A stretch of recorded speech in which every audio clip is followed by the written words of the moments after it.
Will, you shouldn't be here. Graceland Cemetery wasn't just where my mom worked. It was home. Every headstone had a story.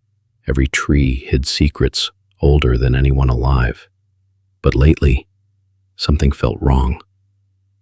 It started small, a patch of grass that turned brown overnight, and the trees near the north gate began losing their leaves, even though summer was still clinging to the air. By last week, the lake looked sickly, covered in this thick green slime that shimmered like oil under the moonlight. And then there were the whispers. One afternoon, Will notices something strange carved into the bark of an old oak tree near the edge of the cemetery.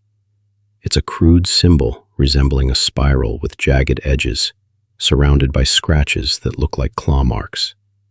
I'd never seen anything like it before. Mom said she hadn't either when I asked her about it later. She laughed it off, said kids probably did it during one of those daredevil nights. But deep down, I knew better. Will's curiosity deepens when he overhears his mother talking to her boss, Mr. Grayson, in hushed tones at dinner. They mention a lost item from the cemetery vault, an antique key that hasn't been touched in decades. "Just keep looking," Mr. Grayson said, rubbing his temples. "We can't afford any more bad press." Bad press. What could a dumb old key have to do with all this? That night, unable to shake the feeling that something bigger is going on, Will sneaks into the attic where his mom keeps boxes of cemetery records. Among yellowed ledgers and crumbling maps, he finds a leather-bound journal dated 1847. Its pages are filled with cramped handwriting and sketches of cryptic symbols. Flipping through the journal, Will stumbles upon a passage describing the construction of a hidden crypt deep within the cemetery grounds.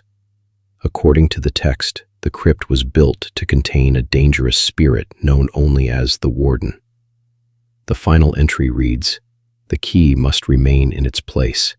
If removed, the seal will break, and the Warden shall rise again. All life within these sacred grounds will wither, and none shall escape unscathed." At this point, emphasize the weight of the discovery with a pause and low, ominous music swelling subtly in the background. My stomach dropped. That key Mom lost? Yeah, it wasn't just some random trinket. It was the only thing keeping whatever was locked inside that crypt from getting out. Determined to learn more, Will ventures back into the graveyard late that night, flashlight in hand. The air feels colder than usual, and the silence is oppressive. Even the crickets seem reluctant to chirp.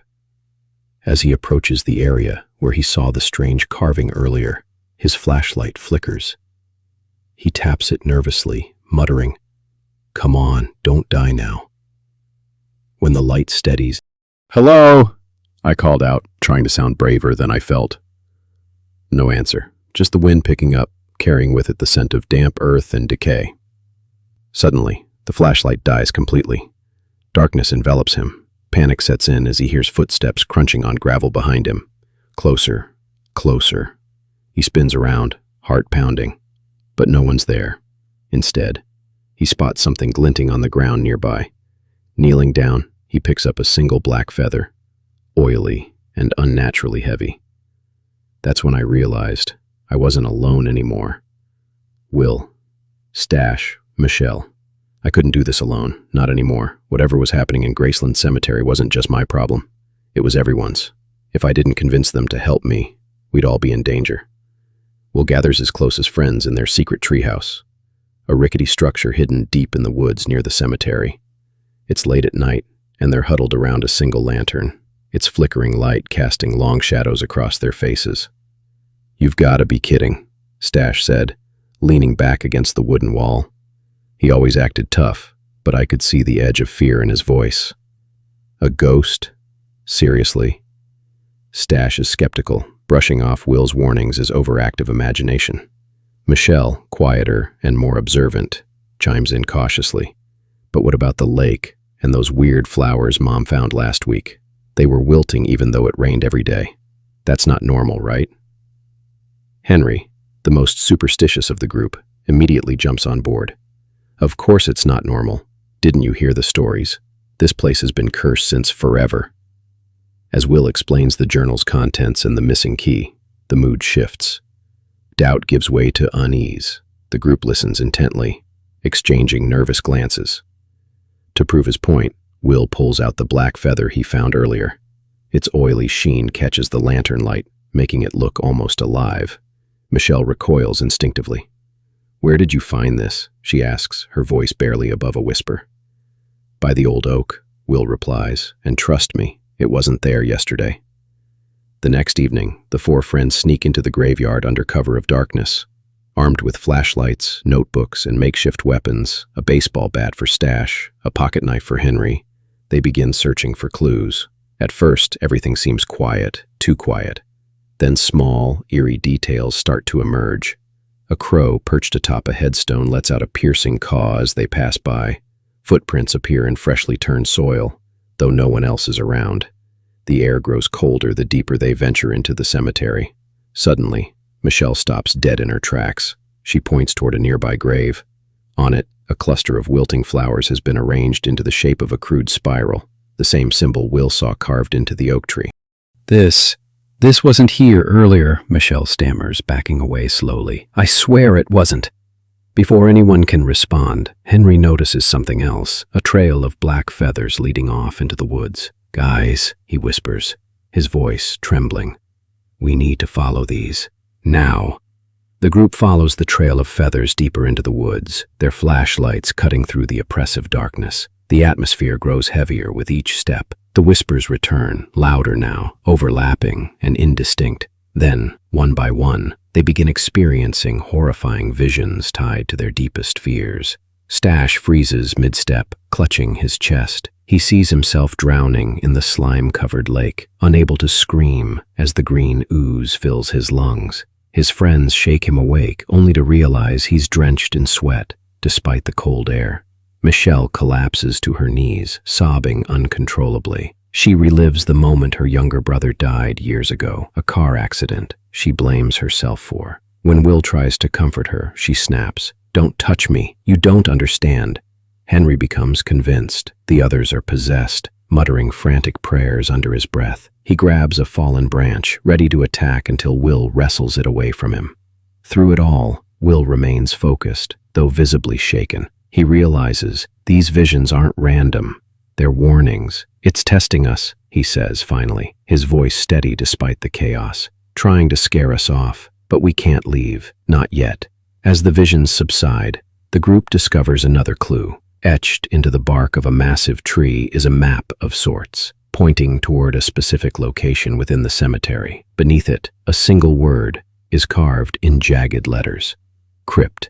Back at the treehouse later that night, the group debates their next move. Fear hangs heavy in the air, but so does determination.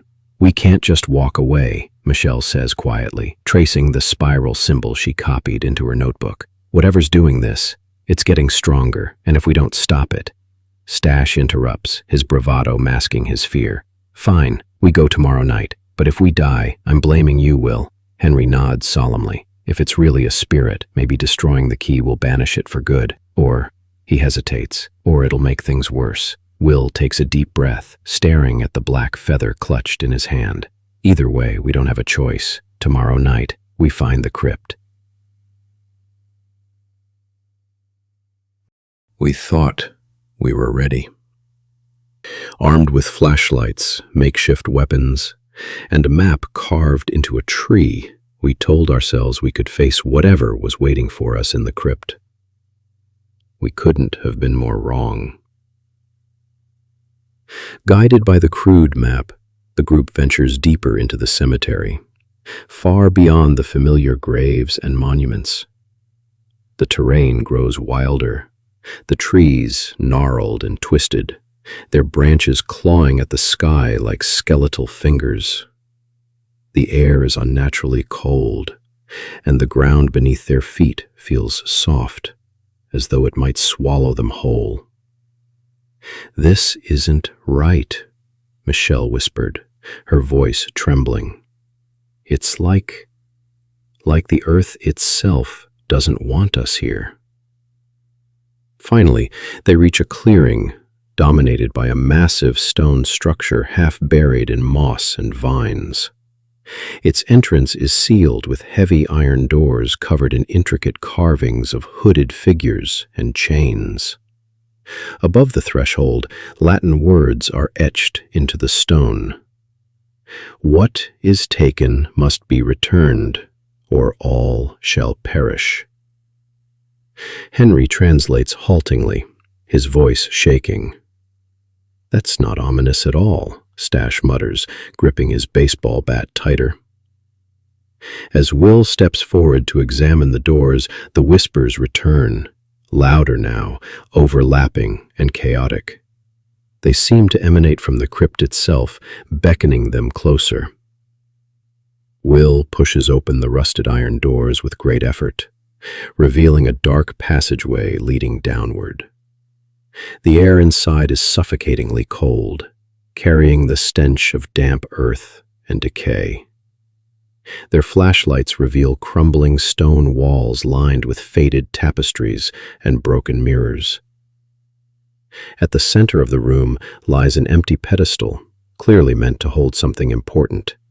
"The key," Will breathes, staring at the pedestal.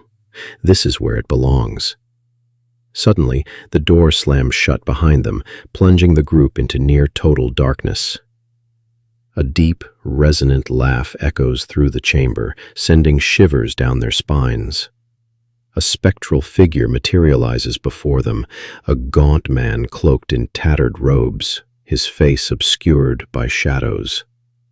His presence radiates malice, and the temperature drops even further. This is the Warden. He doesn't speak, but instead gestures toward the empty pedestal, demanding the return of the key. "He wants it back," Henry whispers, clutching his rosary beads. "We need to give it to him." But Will hesitates, remembering the journal's warning. Returning the key might seal the crypt, but destroying it could banish the spirit forever. Before he can decide, the Warden lashes out, sending a wave of icy energy that knocks the group off their feet. The crypt traps them inside, forcing each character to confront their deepest fears once again. These visions are more intense and personal this time. Stash sees himself drowning in the slime-covered lake, struggling to breathe as the green ooze fills his lungs. He screams until his voice goes hoarse. Michelle relives her brother's death, standing frozen as the car speeds toward her over and over again. She collapses, sobbing, unable to move. Henry becomes convinced the others are possessed, shouting prayers and attempting to exorcise them with frantic gestures. Amidst the chaos, Will notices something new, a faint glow emanating from the floor near the pedestal. Kneeling down, he brushes away dirt and debris to reveal another inscription carved into the stone. "To banish the Warden, you must destroy the key." Realizing the truth, Will shouts to the others, "We can't just put the key back. If we destroy it, we might banish him for good." But destroying the key means finding it first and surviving long enough to do so. The group splits up under duress. Stash and Michelle distract the Warden, using torches made from broken furniture to keep him at bay, while Will and Henry search for the lost key. The crypt shakes violently around them, stones crumbling and dust raining down as the Warden grows angrier. In the chaos, Will remembers seeing the key last in a dusty cabinet at the cemetery office. Racing back, he retrieves it moments before the Warden catches up to him, narrowly avoiding capture thanks to Henry's quick thinking. Returning to the crypt, the final confrontation unfolds. As Will places the key on the pedestal, the Warden lunges toward him, his form shifting and distorting into something monstrous. In a split-second decision, Will grabs a sledgehammer they brought earlier and smashes the key, shattering it into pieces. The crypt erupts in fury. The walls crack, the ceiling collapses, and the warden lets out an ear-splitting scream before dissolving into ash. The group barely escapes as the crypt implodes behind them, sealing itself forever. Or so they think.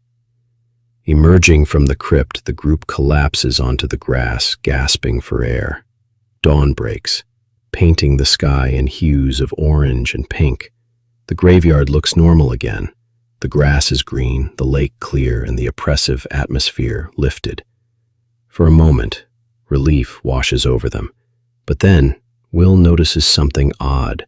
The flowers on one grave have been rearranged into the shape of a broken key.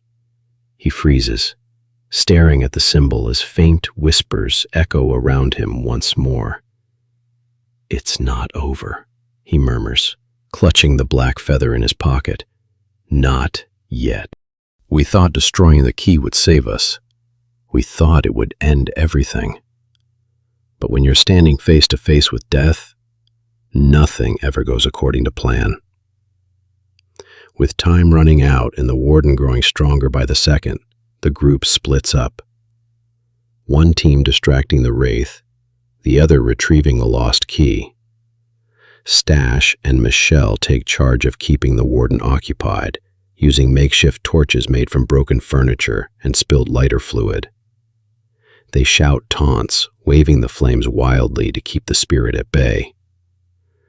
"Yeah, come get me, you big creep," Stash yells, his voice shaking despite his bravado. "See how much you like this."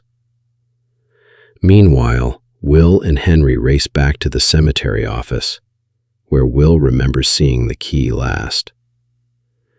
The air outside is eerily still, as if the entire graveyard is holding its breath. Inside the office, they frantically search through dusty cabinets, knocking over papers and tools in their haste. Finally, Will finds it. A small, ornate key with intricate engravings that seem to shimmer unnaturally in the dim light. "Got it," he exclaims, clutching the key tightly. But as they turn to leave, the door slams shut behind them, trapping them inside. Shadows flicker across the walls, and the whispers return, louder and angrier than ever. Henry panics, shouting prayers and clutching his rosary beads. Will forces himself to stay calm, focusing on finding a way out. Using a fire extinguisher, they break a window and escape, just as the warden's shadowy form lunges toward them. Reuniting near the crypt, the group makes a desperate dash for the entrance. The structure groans ominously around them, stones crumbling and dust raining down as the warden grows increasingly agitated. Once inside, Will places the key on the pedestal, triggering a violent reaction. The crypt shakes violently, and the warden materializes fully for the first time, his true form revealed as a towering figure of smoke and shadow, his eyes glowing with malevolent light. His laughter echoes through the chamber, sending shivers down their spines. "You cannot escape your fate," he growls, his voice deep and guttural. "Return what was taken, or suffer eternal torment." But Will hesitates. Destroying the key might banish the warden, but doing so could also unleash unforeseen consequences elsewhere. He turns to his friends, torn between fear and responsibility. "If we destroy it, we might stop him for good, but there's no guarantee it won't make things worse," he says, gripping the sledgehammer tightly. Michelle steps forward, her voice steady despite her terror. "We didn't come this far to give up now." As the dust settles, the group stumbles out of the crypt, coughing and covered in debris. The structure has collapsed entirely, sealing itself off once again. Dawn breaks, painting the sky in soft hues of orange and pink.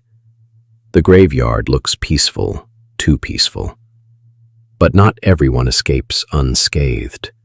During the chaos, Stash injured his leg while trying to distract the warden, He limps heavily, wincing with every step. Worse still, Henry seems different. His eyes dart nervously around, and he mutters under his breath about unfinished business. Will notices something odd as they walk away. The flowers on one grave have been rearranged into the shape of a broken key. Faint whispers echo in the background, barely audible, but unmistakable. "It's not over," Will murmurs, clutching the black feather in his pocket. "Not yet." Suddenly, Michelle gasps, pointing toward the lake. Its surface ripples unnaturally, even though there's no wind. Beneath the water, a faint outline of a figure can be seen reaching upward, its hand clawing at the surface. Back at the treehouse later that morning, the group tries to process what happened. Exhaustion mingles with relief, but also unease. "We did it, right?" Michelle asks, her voice trembling. "He's gone, isn't he?" No one answers. Instead, they sit in silence, staring at the spiral symbol Will copied into his notebook. That night, Will dreams of the crypt. In his dream, the warden stands before him, his form translucent, but undeniably present. "You may have destroyed the key," the spirit whispers, his voice dripping with menace. "But the locket remains, and until it is found, I will never truly rest." Will wakes with a start, drenched in sweat. Beside him on the nightstand lies a photograph of his mother holding a small, ornate locket, the same one she mentioned finding earlier in the cemetery office. It should have been over. We destroyed the key, sealed the crypt, and saved the graveyard, or so we thought. But peace is fragile when you're haunted by what you can't see. Days pass, and life at Graceland Cemetery seems to return to normal. The grass regrows lush and green. The lake clears up, and visitors comment on how serene the place feels again. Even Will's mom notices the change, remarking casually during dinner, "Whatever was wrong with the grounds must have fixed itself. It's like the cemetery's breathing easier now." But Will knows better. He can't shake the feeling that something's still off. Every time he walks past certain graves, he catches whispers out of the corner of his ear, faint murmurs calling his name. One afternoon, Michelle stops by after school, her face pale and drawn. She hands him a notebook filled with sketches of spirals and broken keys she's found etched into various surfaces around town. "I think it's spreading," she says quietly. "Everywhere I go, I see it. The same symbols, the same patterns, like the warden's marking its territory." Will flips through the pages, his stomach sinking as he realizes the truth. Destroying the key didn't banish the warden completely, it only scattered its influence. That evening, Will confronts his mother about the locket she mentioned finding in the cemetery office. At first, she brushes it off, saying it's just another trinket left behind by visitors. But when Will presses her, she retrieves it from her jewelry box and hands it over reluctantly. The locket is small and ornate, with intricate engravings resembling the spiral symbol they've come to dread. When Will opens it, he finds a tiny fragment of the shattered key embedded inside, along with a scrap of paper bearing Latin text, "For safekeeping." His blood runs cold. Whatever power the key held hasn't been fully destroyed. It's been transferred to the locket. And worse, his mother has had it in her possession all along, without realizing the danger. "Mom, you need to get rid of this," Will urges, trying to keep his voice steady. "It's not safe." She laughs nervously, dismissing his concerns. "Don't be silly, Will. It's just a pretty little thing. Besides, who would want it?" As she closes the locket and places it back in her jewelry box, the room grows colder. The lights flicker briefly, and a faint whisper echoes through the air. "Keeper, keeper." Will stares at the box, frozen, as the realization hits him. His mother is unknowingly harboring the very entity they tried to destroy. The next day, Will gathers the group at the treehouse to share what he's learned. They sit in tense silence as he explains the significance of the locket and its connection to the warden. "So what do we do now?" Stash asks, fidgeting nervously.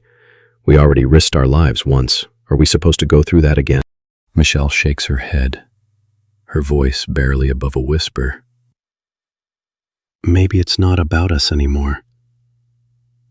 Maybe it's about Will's mom." Henry nods solemnly. If she's holding on to the locket, she's tied to the spirit. We need to figure out how to break the link before it consumes her and anyone else nearby. Will clenches his fists, guilt weighing heavily on him. "This is my fault. I should have realized sooner. If anything happens to her..." Before they can plan further, a sudden gust of wind shakes the treehouse violently. Leaves swirl around them, and the whispers return, louder and angrier than ever.